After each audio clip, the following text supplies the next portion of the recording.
how would you define art therapy to someone that is unfamiliar with? What did you saw on art therapy that inspired you to follow that? Because you can help people in many ways. How can art therapy help known mental issues like anxiety, depression, trauma? Indigenous cultures, yes, like worldwide, like how much wisdom they actually carry and how much they actually are in let's say, balance with nature. Could that be considered less accurate or less scientific? Maybe from a Western, very rigid lens of terms of how we look at mental health, then maybe it's not scientific, but at the same time, it opens even a bigger question of what does it mean even to be human. Shadow path. My shadow, it's like my dark side. Something like my dark side. Okay. Exactly. Like, I don't know if you've heard of it. You know, you wait for your parents in the grocery store and then you think, oh, everything's going to be fine. But like maybe even those episodes might be quite challenging in a ways, but you might not be aware of it. Men especially are like quite resistant to doing those kinds of things. Why is that, Anna? Do you have an explanation for that? They're reconnected with parts that they either didn't know that they had or have long lost along the way. So that's why I actually really much recommend it for men especially, because they're the ones struggling to communicate like their feelings. So this is exactly why also museums are a great way to like use art as a therapeutic means, or even art as a communication means, to see like, oh, what do you see? What does it remind you of? Anna, thank you very much for accepting this invitation. We are speaking from a distance now, from Portugal to Austria today. Okay. So Anna, in a short introduction for everyone that don't know you yet, you present yourself in social media as being an illustrator, a designer, and specifically, probably the most interesting topic for our conversation today, art therapist. Which is a topic that we would like to explore today. But before we go there, because this is a board games channel, right? We would like to know, what is your connection with board games? Board games. So like as a kid, I used to love playing board games. That was definitely something I connected with my closest friends, but closely, like mostly one-on-one games, I would say. One-on-one board games? Do you remember the names? Like even like, you know, when you have to like do like 4 in a row, those kind of things, you know, those kind of things, or like card games, like traditional card games. Yeah, exactly. Like we have to do like, you know, matching things. Like don't remember the names because I know the names may be either in Russian or in Austrian, and now in English I have no idea. Okay, it's like solitaire and hearts. Yes, those are to play on Windows. Yeah, no, not Windows. Yes, or like, you know, like an actual card. Yeah. Or I used to play Hotel. Like, do you remember that when you have to I have that one. Yes, I have Hotel. Yes. I also had I have the same Hotel when I was a kid, the one that you need to build the buildings, right? Yeah. So and I can even give you the names of the hotels just to see if we have the same edition. Yeah, so you had the President Hotel, which was the most expensive. The shiny one, wasn't it? It was the shiny one with the skyscrapers. You had the Australian one, which was the Boomerang. Oh, yeah. Yeah. Really? The Waikiki, the Hawaiian one. The French one was l'Etoile. You had Safari, which was the African hotel. The Taj Mahal, Indian hotel. Oh, I like that one a lot. Yeah. And I guess there was a British one, the Royale, as well. Was it the same edition you had? Well done. Yes, I think so. Definitely. I remember the Taj Mahal. I don't remember the Australian one. No, and I remember the shiny, the skyscraper. The President, yes. So then I will show you off camera then. I have it next to me, so I'll show you off camera. Yeah. Maybe it would be interesting to show you on the video, but I would need to stop that and show. So we could do that off camera. And Yes. one thing that is already on camera is Azul that we are playing. And you have the first move. You have the first move there. So don't forget that we are playing. Cool. Yes. So thank you for that introduction. Very surprising. So we shared a past board game, apparently, from the 90s. But then, in terms of art therapy, the big topic today, can you share a little bit about your journey into the field of art therapy? So you became an illustrator and design, and then you ventured into art therapy. Was that the path that you took? Yes. I mean, like, I was always interested in anything really creative. I loved, anything that has to do with drawing, like using my hands, like anything really, and also like quite complicated things, that were like almost like a meditation in ways. So I really kind of that was always a part of me growing up, and then later on also like sewing was also a big part of what I liked. Again, yeah, so something to do with the hands, and then later on I actually did optics. So like something to help people, and also the seeing part I was interested, and also like designing was always an important. Okay, the time is ticking here too. There's a clock there pressuring you. Yes. Yes, yes. Yeah, it's not only the conversation; it's also the game. It's also the time is clicking. Okay, yeah, and so later on, it's kind of like it was kind of both like the designing, the drawing, like as it was always part of what I like to do, but also I kind of noticed that sometimes if I was in a bad mood, I was not really like keen to draw or create. And then I thought, oh, like what a shame, because I know it was so like good for me, and I really enjoyed the process. But then, because I kind of thought it can't be only that I'm only want to be creative when I'm like in a good mood, for instance, and so like over the years, life happens. Life is not always easy, and I was also interested in. I was also interested in psychology very early on. Like I lost a parent quite early when I was 9. So that also carried me through like wanting to understand, life in general. And like then randomly I found like one person, like I went on I don't know, like a retreat, or like a with a group of people, and someone mentioned actually art therapy and didn't know what that was. And then that kind of planted the seeds. And then later on, actually, I researched it. And then I found like, oh, wow, this is actually really interesting, because I thought there's definitely ways that creativity, art can be used for, like more ways than I thought that you can use. Yeah, if it makes sense. Okay. And what inspired you to, what did you saw on art therapy that inspired you to follow that? Because you can help people in many ways, or even through normal psychology, therapy, etc. But what did you specifically saw in art therapy that inspired you to be that person doing that as well? Yes, I know, because images in ways that can communicate in ways so much more than words sometimes, or sometimes it's actually quite hard to explain what you want to say maybe with words alone, or we all very much in our heads anyways. So this was kind of something that it touches just deeper parts of us, I think, as humans.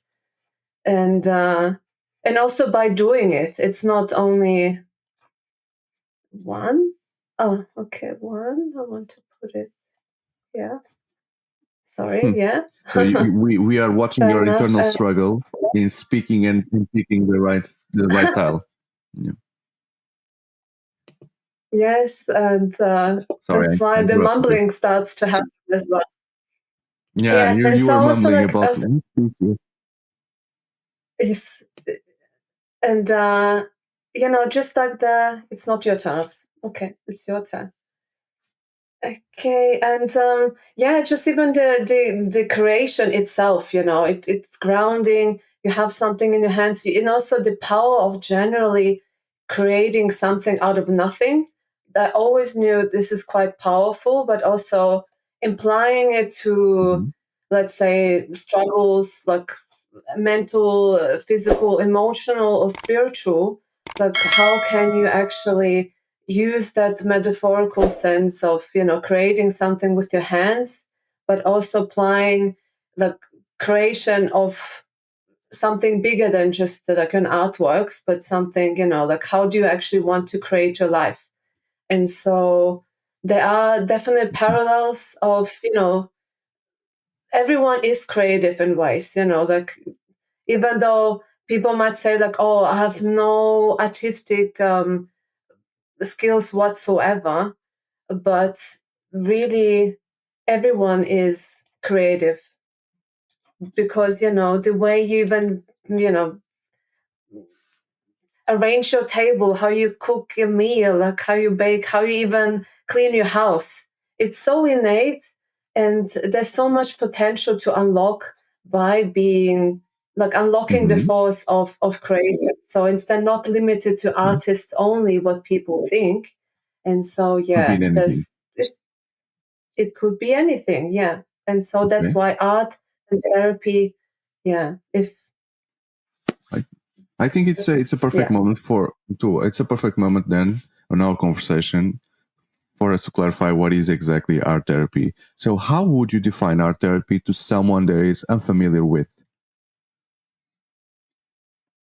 So I would, easiest maybe way is to explain it that, it uses mediums or like the creation of art and in combination also with talk therapy very often to help with mental health, to help generally with being mindful, to be calm, to be come back into the body, and also making the art or using different kind of types of mediums. It can be as simple as just using just like a simple pencil that you have, like nothing really, like it doesn't have to be really fancy or anything, or it can be painting to soothe your anxiety, for instance, or like, or it can be, and it's also, I would like to say, it's not about the outcome. So it's not really,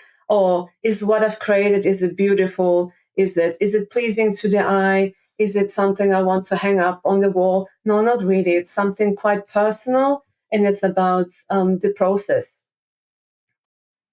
It's like a projective technique? I don't know. A projective technique? What do you mean by that? So you ask the person to draw something, and then the person projects the feelings into the drawing, or how the person is drawing. Sometimes, yeah. I mean, like it depends. Sometimes there could be a directive. Say like do this, or like how would you explain it? Is there maybe a shape or a figure or something that comes to mind? And sometimes, because you have it all in your head, or sometimes you like so like intellectually entwined with your own story or your words, sometimes even putting it on the paper, which is a safe container for what you might want to express, or sometimes you might not be aware of, like while you're actually doing it, something might come up, and you might notice, oh, I actually had one perceived an idea in my head, but as I was exploring or doing it, something else comes up. And then you have, on one hand, what you've created on the paper or what you thought, and then comes the next part where you actually come into a discussion with either the meaning behind it, what you wanted, or it depends on theme or why you actually, or what you want to explore. That's kind of, it depends either there might be set goals, what you wanted to explore, or it's just a very free-flowing exploration, what emerges in the moment. Because sometimes you have one idea and at the end, while exploring, ask questions, something else comes up. Yeah. Okay. And what kind of training and education does an art therapist need to have? Yeah, so it depends on from country to country, like who can actually practice. So in a way, also like coming back to the question, what you said in terms of who can actually, like who can do art therapy. So in terms of doing art therapy, it means that a client is then practicing art therapy with a professional art therapist. So it depends obviously from country to country. So I have some require master's level, some depending on if you want to do clinical work, if you really want to work with people who have a diagnosis in mental health. For instance, I actually went down the path of wanting to do more a transpersonal or more an alternative, let's say, or holistic approach. So that's why I chose to do, I wanted to do transpersonal art therapy, which also it combines also spiritual aspects. So something that the unseen, or that also touches on mythology, on Eastern traditions. So it's a bit more not so much diagnose versus what needs to be done.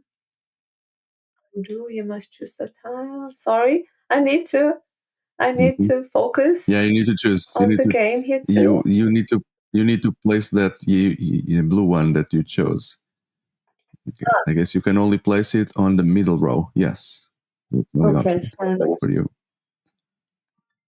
Okay. Sorry, sorry, but I have to just focus on the game and doing that and trying to sound okay.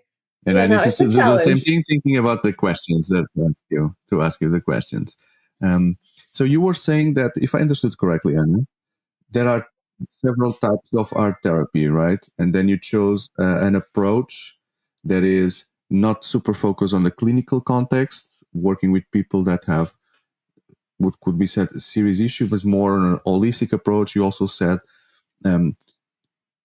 you mentioned the culture, traditions. Could that be considered less accurate or less scientific in a way, Anna? Good question. I don't know. It depends from which lens or paradigm we look at, because, for instance, if you think of indigenous cultures, yes, like worldwide, like how much wisdom they actually carry and how much they actually are in let's say, balance with nature, they generally balance with themselves, they honor their people, then you can say they're very advanced in somewhat, ways, because they kind of are way more in harmony with the surroundings and people generally than that, I would say, the Western world, where it's all about progress, of winning, and go fast, and then and in that sense, maybe it's not as much scientific, but I think it blends a lot of things. So I chose things that are maybe proven to be healthy and helpful, but still I think the world actually needs more play, more being open to maybe the unknown, nothing that is so rigid like we wanted it to be, like for instance, there's this illness of this, it needs this remedy. So because the internal or the psyche is so complex, so it also needs different methods, different to kind of go deeper into those layers. So sometimes, a person might not be showing obvious signs that are not well, but it's not always something, sometimes it's more a matter of the heart or the soul that is actually in pain, and not so much the imbalance of the brain whatsoever, like the chemistry in the brain, if it makes sense. Because I had to, because it's kind of, so that's why I won't say, maybe from a Western, very rigid lens of terms of how we look at mental health, then maybe it's not scientific, but at the same time, it opens even a bigger question of what does it mean even to be human? What makes life livable? Like, why do we get sick, or what is even health? What is even like a healthy mind?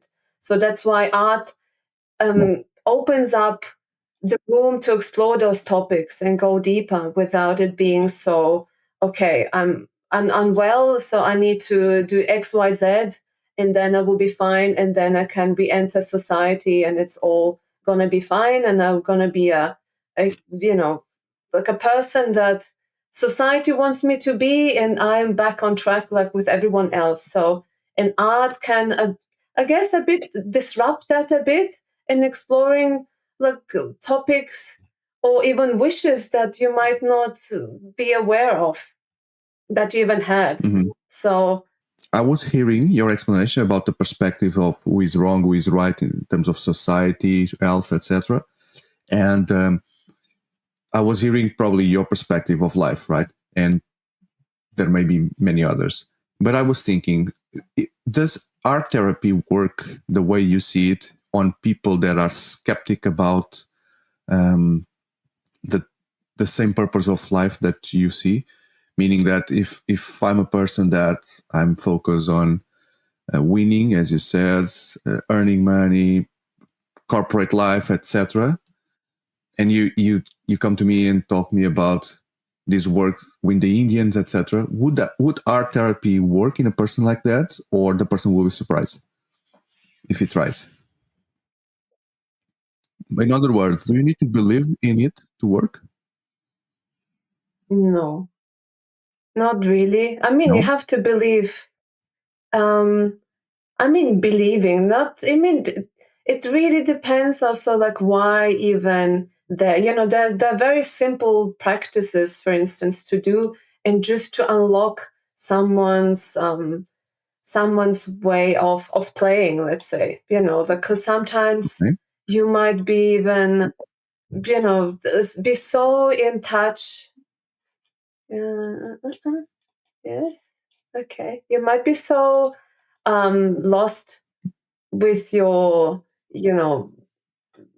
inner child Life. self, for instance, that you've forgotten how to play, like how to play even. And there's small exercises to see, like, oh, like how to even change the perspective. Or, I mean, like, again, if the person is absolutely perfect and fine and everything is just amazing for them, then I don't even, why even going then, but if the person is wanting to explore deeper layers about themselves, like something that might be even hard to even express sometimes, because I actually experienced a lot of people who actually in the corporate world that actually struggle to express their emotions, or they actually totally cut off from their emotions. And then it's a piece of paper or something, or even like expressing something with the body with a trusted therapist, again, like in a safe container, can actually Right. provide the space of releasing or expressing something that someone might not be comfortable doing. So, like with words alone and in a non-therapeutic, yes, place. Yes, okay. So, and that might be actually quite surprising, because like this is exactly, it's a quite a practical thing. So once a person is actually opening, trying, they might be actually quite positively surprised what can come out of it, and how, what is possible. And also being brave. I would say you don't really need to believe in that. You have to be a bit like brave to step outside of your comfort zone, and also trusting that something will come out of the process. It's more like you there and you walk along the process, and then you see what comes out of it. So it's kind of like two-way street. It's not something that something will happen for you. You're definitely very engaged in what happens in real time. Do you need to be good Yes. at art to be successful in art therapy? Good at art? No, like Do you need to draw well?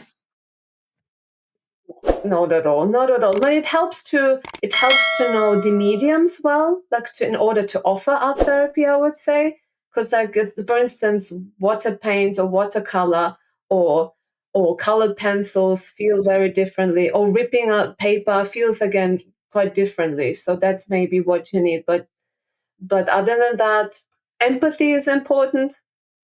But for people to actually do art therapy, you don't have to have any artistic skills whatsoever, nothing at all. Sometimes it's actually quite beneficial if you don't think about it too much, like, because sometimes if you're actually very good at, like in art, let's say, you might get very focused on the process or that you've created. It looks beautiful or whatsoever, then you put like a lot of pressure on yourself, because sometimes this is exactly the space where you can explore, do, and it's a way of communicating as well, like a drawing or like an image or whatever you put out there is sometimes more like it's more something to do to communicate what you feel internally and express it outwardly, like on the outside. So expressing what's inside to the outside. So for that, you absolutely know there's no need to be artistic, because it's we can foster the imagination there. Yeah. So you use the expression medium. I'm trying to understand what it is. It sounds like medium would be the type of art, right? If it's using pencil or painting, that's a medium. The medium of Exactly. transmitting feelings. Okay, so if imagine myself, so I have probably I have zero sensibility for arts. So if I found myself in your I don't know what to call, in your therapy room, if you ask me which medium do you want to explore, I wouldn't know what to say, because I don't have any medium. So where would you start? Would you give me a pen and a paper, or would you do something else with someone that is not prone to arts?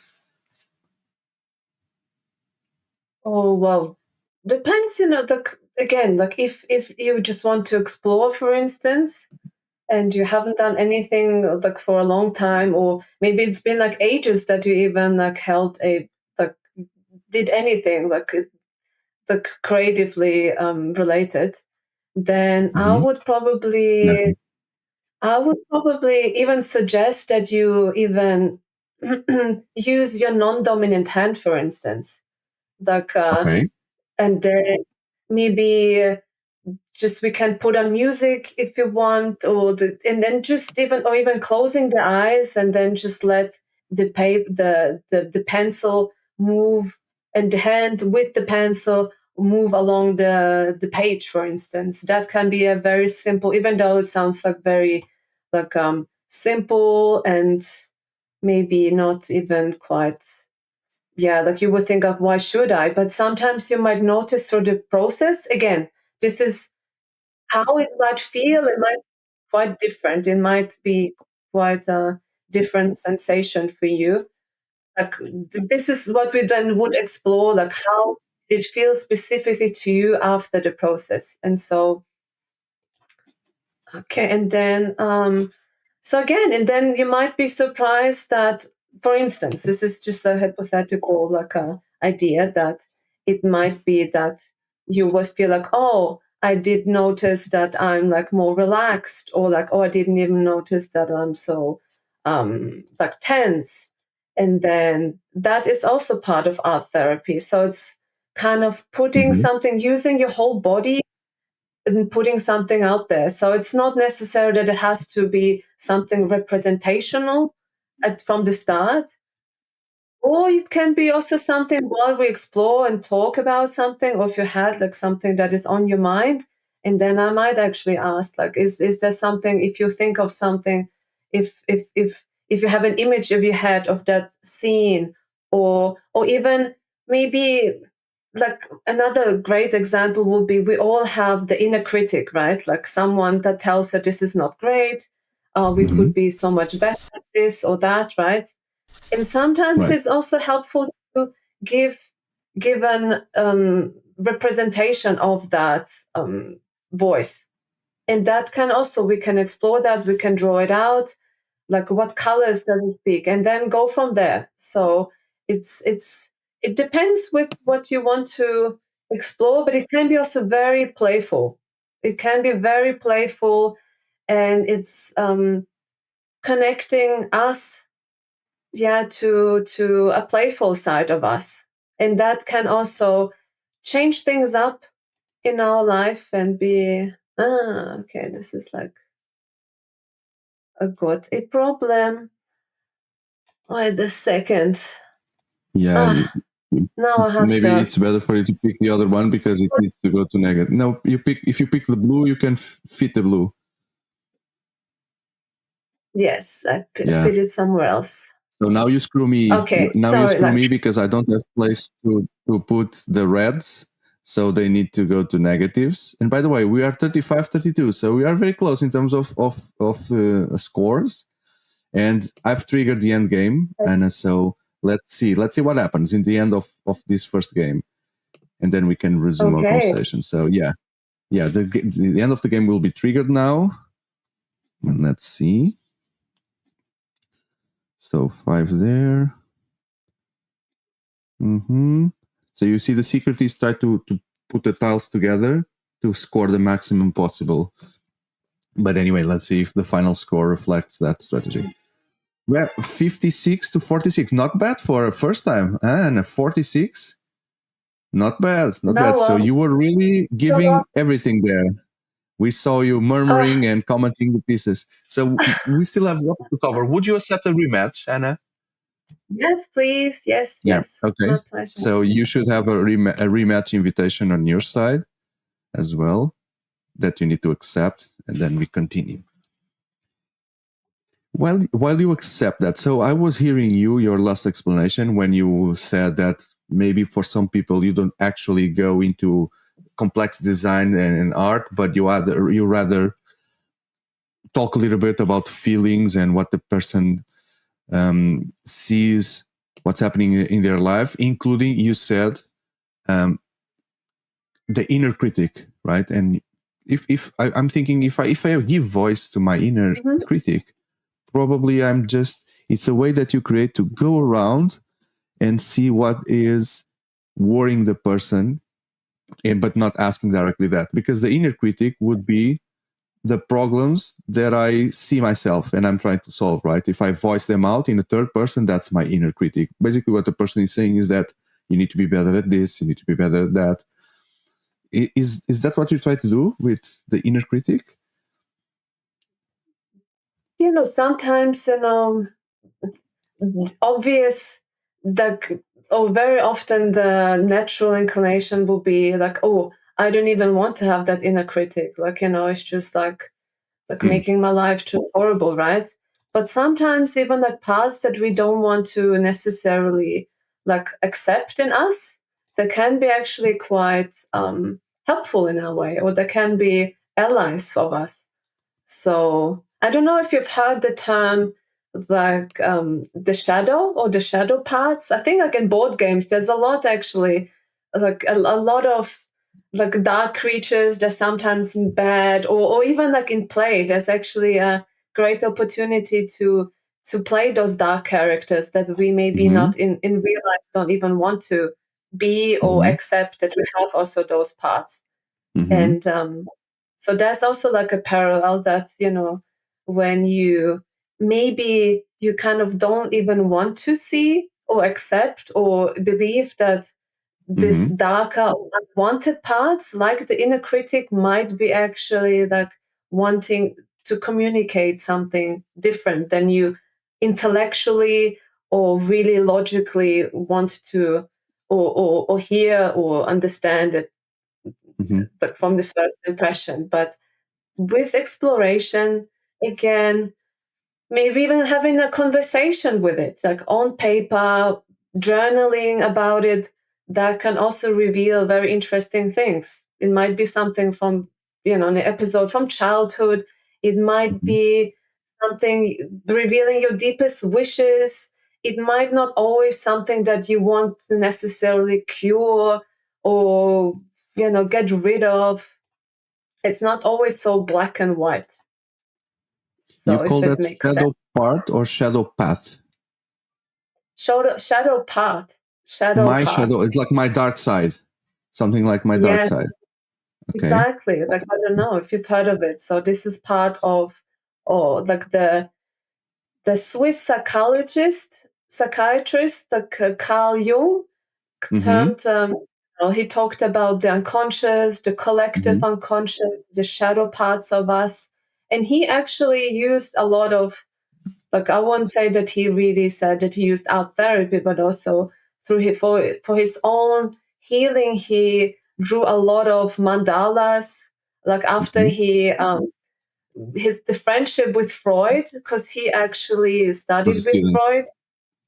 Yeah, he actually was in a quite dark place himself, and through mandala drawing, like extensively, and also meditation, he explored that, like also the parts of himself that he didn't want to necessarily accept. And so there's a lot to uncover, like, again, like I said, the human psyche is very complex, and we might only see the tip of the iceberg. The Like also iceberg Freud. metaphor, right? So yeah, and art is a beautiful bridge to that. So, uncovering things, or you might dream about things that you don't even know how to place it, like why the dreams keep recurring. And again, here you can use art and meditation to access those like layers to understand yourself better. Yeah, have a better life in general, I think. Okay. That's what we all want, right? A better life in general. Okay. And you're winning, Yes, Anna. I think So by the beginning of this second game, you're already winning by 2 points. So I need to be careful because you are getting the hang of it. So, but I'm probably now I'm going to shake you a little bit because I would like to be a bit practical here on our conversation, because I believe that maybe some people clicked on this video because they saw art therapy and they felt like either I want to explore this to do it myself, or maybe even more people would like to have art therapy sessions. Could be a way to discover you or any other art therapist in the world. But in order for us to be practical here and understand the benefits, how can art therapy help normal known mental issues like anxiety, depression, trauma? so. How it can help? But first of all, it's very often, again, I come back to that we are all very much in our heads. We think a lot. Thinking is good, but too much of one-sidedness is actually not very like beneficial at the end. So what is, it's coming back to embodiment, using your hands to be okay, fair enough. I just need to wait. So coming back into your body, the connecting maybe with your whole self again. You might feel like disconnected. So very often, a trauma, again, trauma is a very big, big term. So even like because now we're just scratching the surface, basically, what you're doing, right? Because like trauma can be a small trauma in terms of we all have experienced trauma in our lives. Like even, like once you wait for your parents in the grocery store and then you think, oh, everything's going to be fine. But like maybe even those episodes might be quite challenging in a ways, but you might not be aware of it. So sometimes, in your later life, a trigger can happen, something that triggers a response. You might be very reactive when, for instance, you wait for a friend and then you all by yourself, and then the friend shows up late or doesn't come at all or doesn't phone you, and your reaction to it might be so out of proportion. And then you might think, where is this coming from, right? And then through uncovering things, maybe through the meditation, through getting yourself too much of the logical mind, but going back to first we feel safe again. So it might be also a thing that you might not feel safe. And that, again, coming back to your body, expressing things that you might, again, not want to maybe verbalize or you have struggled verbalizing it, but expressing it on paper, maybe even not in a, again, non-logical sense, but maybe through waves, through shapes, again, through your body. You might, again, uncover the links that, again, you being so emotionally upset, this might all be linked to something that you experienced in childhood. Or you might recurring dreams. It's all interconnected. Or you even struggle with traditional therapy where it's all about just talking, or you feel that you actually, there's not necessarily something wrong with you, but you don't even know you don't even know, what's going on. And you kind of just have a feeling that there might be different approaches that might help you, that just sit deeper, and you have struggle to access deeper layers of yourself where you might not feel safe to go there. Have you witnessed any particular transformative moments in your work? Something that you could share that doesn't break confidentiality? Yes, from undo. Yes, I mean, I also like working with elderly people, let's say, or those who consider themselves, mature, or actually all ages. But usually, there's a huge resistance to starting, like anything. Usually, the first thing is everyone just says I don't know how to draw. This is not for me.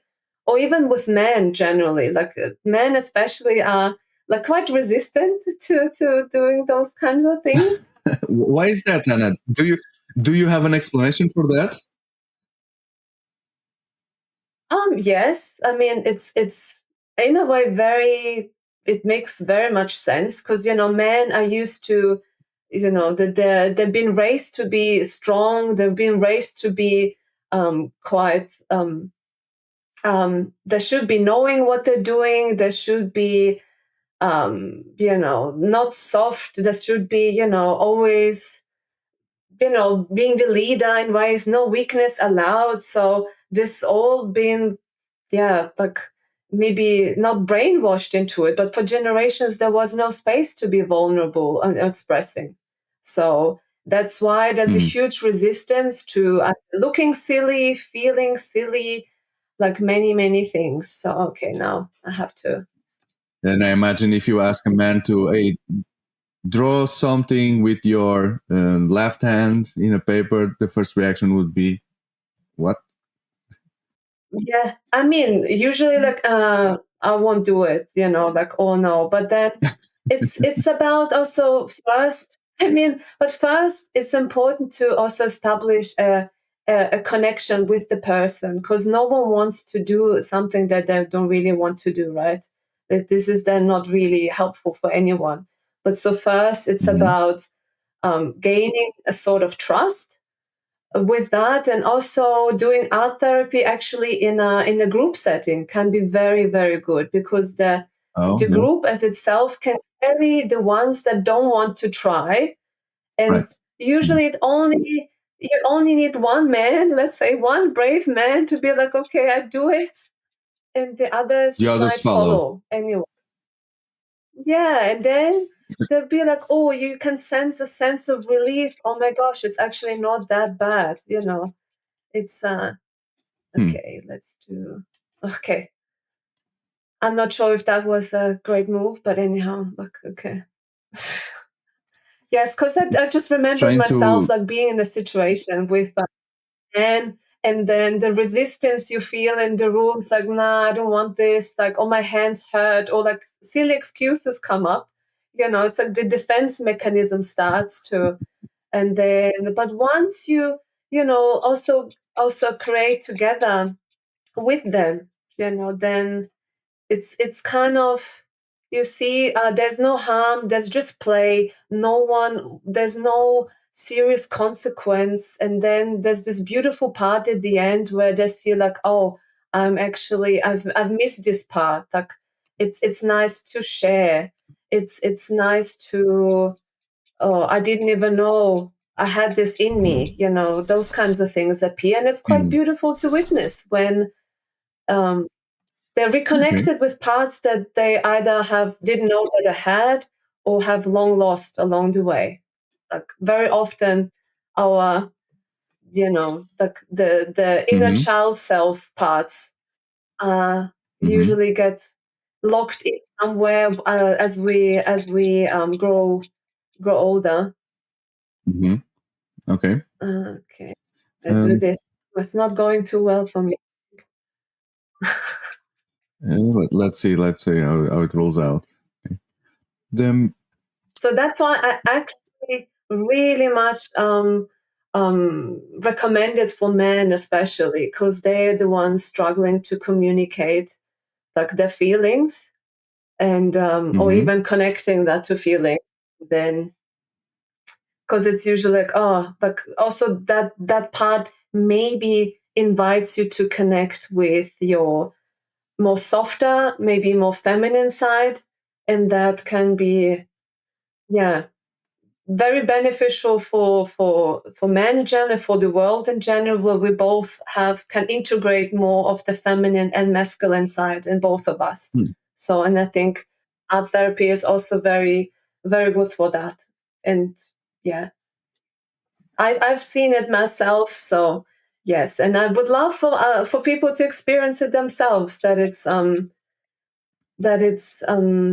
Mm-hmm. doesn't have to be always scary and challenging. It can be challenging, but also it can be, yeah, like it doesn't have to be such a struggle, let's say, to get through Mm-hmm. it Yeah. in Okay. your own For someone that kind of is battle.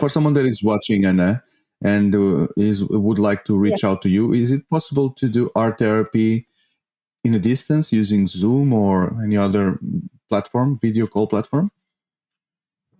absolutely. It works actually quite well, especially Mm-hmm. during the pandemic. We've all been there. That everything actually moved online, so it's very good. It's very, yeah, it's beneficial for those who actually don't want to step into a therapist room. It can actually have benefits to do it online, because you're in your safe container, your safe place. You can do it on your own terms. So yes, I can hear the clock ticking. So Yep. Yep. I love We this all hear call. your clock. If someone is interested in exploring that, just a reminder that I've left Anna's contact in the video description, and you just need to reach out and let's see where the conversation goes. Okay. And probably you are the best person then to answer the next question, which is what are some of the biggest misconceptions about art therapy? Probably I brought some of them without knowing to this conversation today. Misconceptions about art therapy. That you have to be artistic, that you have to know how to draw. That's definitely a misconception. That it's only for children. It's definitely not only for children, it's for ages. And you don't necessarily have to have, a diagnosis to even seek out some sort of therapy. I think a lot of things can be very beneficial and life enhancing to do, like, self-care, be creative, hone in the creative side before it gets challenging in life, because this can be a tool in your toolbox to navigate life's challenges.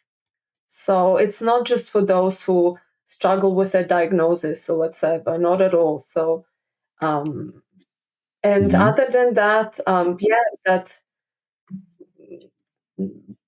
that like everything that it's that it might be just for one gender or the other, or not at all. Again, it's for all genders. It's pretty much so. So I guess that's the biggest misconceptions about it. And so, yeah. Okay. And how does art therapy differ when working with children versus adults? I mean, in a way, children have still the most likely, they're still using their imagination way more than adults would do. So for children, it's definitely, it's kind of quite good with children as they're still like in this playful state. So even making up stories, they can maybe use a story or write a story or play a story where they kind of can, instead of talking from the first person experience, they can actually put now I'm a bit in a pickle, as they say. Like I can't. You are. You need to put in negatives indeed. And I'm in the same situation. Whatever you leave for me, I'll be needing to put them on the negatives as well. So I'm sharing your feeling right now. Yes. So you were clever. You just took one and gave me two for me. So, so you. Yes. Exactly. At least it's not as bad. But hey, we both have two tails there. So for children, it's more about play. They're still in this. They can access the imagination more.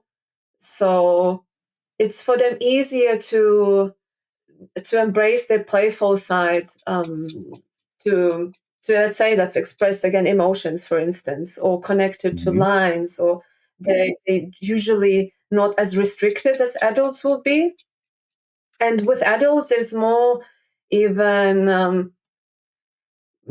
unlocking even the imagination, like creativity and things like that. So depending on the adults, depending on where they're at in life, so like if they held a pencil or not, or even like what their belief system is, there's so much more, because like adults have already so much more life experience. So there's definitely more to work with in terms of where one wants to go, if it makes sense.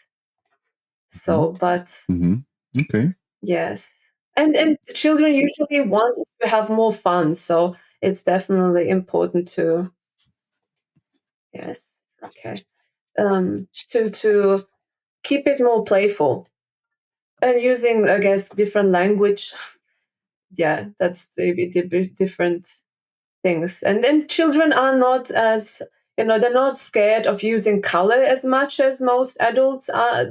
They become quite rigid with using color in general, that I noticed. So it's, different demographics require different skills or approaches, language. But at the end, we're all human. So, I'm like tricky. This sounds, it's just, where am I? Wait. You need to go to the blacks. Okay. Yes. Okay. If you go to the blacks there, you will trigger the end game. Okay, so I'll leave the blacks for you. I'll leave the blacks for you because you are more advanced than I. So I'll. Those. If you take those two blacks on the left, you will trigger the end game. Okay, and you see the score 27-25. So this looks really promising. So one strategy here would be I took the blacks and I'll do anti-game against you, like not being fair play, not doing fair play. But I'll leave that to you for you to be able. Don't cheat. Don't make it easier on me. So no. That's also because we are close to the end of our conversation today as well. And but I would like to ask you. I would like to ask you still today, if someone that is listening is interested in art therapy, where should they start? And let's try to follow the two perspectives. One, interested as someone that would like to go through art therapy, and at the same time, someone that would like to start as following the path of the therapist in art therapy. Where should both start, in your opinion? Well, in my opinion, reading, best is to read about it, I think. Any special book that you would recommend? Well, I personally love anything that 𝘞𝘊𝘆, that's an American expressive arts therapist. He actually is one of the pioneers, because there's also different terms for art therapy. Some might call it more expressive arts therapy or art therapy. Then again, transpersonal, because there's different streams of it, but generally they all kind of overlap more or less. So it depends maybe what you really specialize in. But he is an expressive arts therapist, and I've read many books actually of him, because he actually started off in mental health, or he worked as an art therapist when there was actually no art therapy profession in that sense. So but then in the late 70s, and then he saw like in real life how and what art can do for people. And a beautiful book is Art Heals, I believe. It's really beautiful, because it really touches on what happens. Yeah, so this is what I recommend. But again, like the internet is your best friend, so depends where you are located. Different institutes might offer different streams. Like you can do like just a simple, like either from certificates to diplomas to bachelors to masters to or just tapping your toe in whatever you want. It depends, because the regulations from country to country is different for practicing art therapy. So that I can, really tell you about the entire world, because it's different, especially like North America or like America is quite different. Let's say to Australia, what it was, then it's different. And then from a what is plus I'm placing what okay, fair enough. Okay. You need to put on the negatives, yes. Anymore. And then we'll trigger the end game now. Okay. So the final score is now on the screen appearing. Okay. We can continue after seeing the score. For myself, if I'm looking at it. Oh, you're winning. So there's a big jump now here. There's a big difference. Somehow I've created this gap. Yeah, 20 points of difference. Magic. Okay. You made it again. But you did very well. For someone that never played, Anna, there you played very well. Very well, huh? Okay. I tried, but it was tricky. You were saying if I was looking for an art therapist myself, what I should be careful, what kind of special things should I be looking for in my country, right? Yes. So do your research, I guess, online, or if you know someone, or reach out to me. Obviously, that's the number one. First thing, reach out to Anna. If it doesn't work, then reach out to me. Number one, yes. But obviously, it depends where you're located. It might be tricky with time or wherever you are. Best, like just Google art therapy where you are. This is probably, and you see what pops up, and then or Instagram these days is also a source to find people, and also just look through their things. Can you contact the website or what they're writing or the colors or anything what resonates with you. Just like trust your intuition if you still know what that is inside, or maybe it's time to reach out to an art therapist to unlock that intuition. So you pick the right fit for you and just give it a go, and then or do art therapy in groups with others maybe. So because there's sometimes events that are not as, let's say, threatening, where it's just a theme and you can explore in a group, in a small group together. Yeah. Okay, thank you. I would like to end with sharing with you one thing. Once I did a guided tour on the Rijksmuseum in Amsterdam, and the guide of the tour was a philosopher, and he used the word, he used the expression, when you look at the painting, it's a chance for you to reach out into the soul of the painter. Do you agree with this? Is there any validity in a way that when you look into a painting and using art therapy methodology, you could see the internal struggles of a painter? Or not? That's a misconception. Because they all paint the same way, same styles, etc. Oh no, like no one paints the same way. I mean, it can go. I have multiple answers. Like, I mean, very often we project anyways what you see in a. If you don't have a title, you only see the image, right? Like nothing but the painting. It's something you step into a relationship with the painting in ways, if you're aware of it or not, and then it can either happen that you see something that you want to see in the painting, because if you ask someone else, he might not see it at all and might see it completely different. So it's either you see parts of you maybe, or you might see, or you resonate with the parts of what the artist wanted to express. But it can be very much be that he only expressed what he wanted to express, that it's not necessarily something, but usually there's definitely a part that an artist puts something of himself there, like even just the brush strokes, right? The energy of the painting, something gets transported on the canvas. So this is exactly why also museums are a great way to like use art as a therapeutic means, or even art as a communication means, to see like, oh, what do you see? What does it remind you of? Do you connect with it, or do you only see the struggles of the artist? Because a lot of artists definitely, they used, expression to, get rid of the demons maybe, and, the struggles, and but not all. So not all. I wouldn't say like, yeah, it depends. It depends. I guess we'll be losing a little bit of all of that with all the digital art and the AI art that is being created by machines, right? The struggles of the painter, it's not the struggles of the AI, right? We'll lose that with this digital age that we are facing in front of us. We'll see. I mean, it's. Have you actually had ever a conversation with your AI assistant?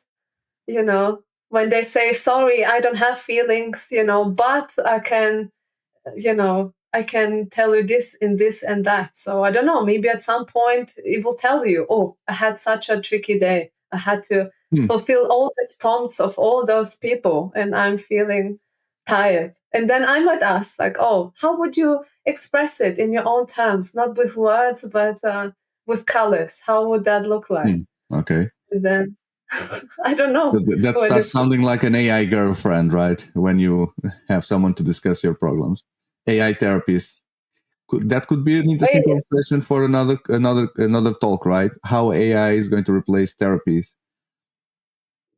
Very much. But then again, what makes a human human? Does a human have a soul, or is it just brains, organs? And, this is exactly, it opens up a bigger, topic, or bigger, it opens bigger questions in general. Where do we want to go? So that's why, again, the art can serve as a medium to maybe express or touch on very complicated, or maybe, like complex themes, structures, and put it in a simple brushstroke, and then it all contains all what you wanted to express. And then, yeah.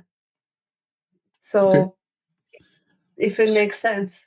Thanks, Anna, for everything that you shared with us. I hope that you have opened the path for many people that are interesting to explore, not only from the need to go through the therapy, or to start also practicing and helping other people the way you currently do. The last thing that I always ask for the guests in the show is if they could recommend me someone that I could invite for the show. Who do you think could be an interesting guest for this show? I thought about it, because I thought like, oh, I saw it, but yeah, actually I have a good friend of mine who is in Australia, because he's a musician, but he's also a 2D animator, and he actually developed a board game with his brother. A well-known board game? No, I think I'm not sure at which stage it is, the board game, but he's also a gamer. Or 𝘰𝘰𝘦𝘴𝑆. Challenge accepted, Anna. Thank you very much. And who knows, maybe eventually, if I one day go through art therapy, definitely I will reach out to you as my primary therapist for art therapy. Okay. Thank you. It will be a pleasure. Thank you too. Goodbye. Bye.